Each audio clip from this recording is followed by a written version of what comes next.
Ambulance chasers. We've all heard the term and even joked about lawyers who follow ambulances for clients and even call people who have been in accidents. But if you get a call from an attorney after an accident, what do you do? Well, joining us to talk about it and tell it like it is our Bobbie Celler of Celler Law, PA. So happy to have you back. Thank you, Marty. A lot of people want to know about this. Like, what is the rule of thumb when you get that call? Well, the problem is you're not supposed to get a call. It's illegal to be called by a lawyer if you're involved in a car accident or for any reason. So that's why this reputation is out there, and that's why, we get this bad stigma, because there are, some bad apples in the bunch that call you when you're involved in car accidents and other situations like that. So do you think that's why people are so leery of lawyers now, because of that kind of thing? Lawyers do get a bad rap, and personally, I never wanted to practice personal injury law when I first started, and I did it for a few years. It was only until I helped thousands of patients with medical bills through hospitals that I decided to practice, because some of these people really needed help. So I wanted to help them. Well, that makes sense. And I try to make the difference and separate myself from, that. He's not one of those lawyers. I'm not one of those lawyers. But when is a good time to call a lawyer when you have a problem? Right, the law is integrated in everything. Whether you get married, you have a contract, somebody passes away, a bankruptcy. So you always need a lawyer, but you always want to be selective in the lawyer that you choose. Okay, so I guess a good time to get a lawyer would be if handcuffs are involved, right? Handcuffs, contract, a car accident, any of those situations. So you just want to be careful when selecting a lawyer to make sure that you have the lawyer that's right for you.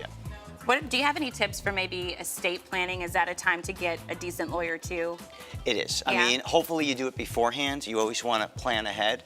Nobody wants to think about death, of course, but you always want to plan at least a few steps ahead, so that you're not in that situation where all of a sudden you're looking for a lawyer at the worst time you possibly could be. And of course, this has been happening every single day somebody's getting divorced. That's definitely a time you need an attorney, right? I would definitely recommend that. Yes. Just be careful again of who you're choosing. So when you're choosing them, though, do you have any tips as far as knowing what's a good one, who's not a good lawyer? Any signs off top that would tell you? You got to like your lawyer. You got to make sure your lawyer calls you back. A lot of law firms have their paralegals call, and you can never speak with your lawyer. So make sure you like your lawyer, make sure they have the experience, and make sure that they practice that type of law.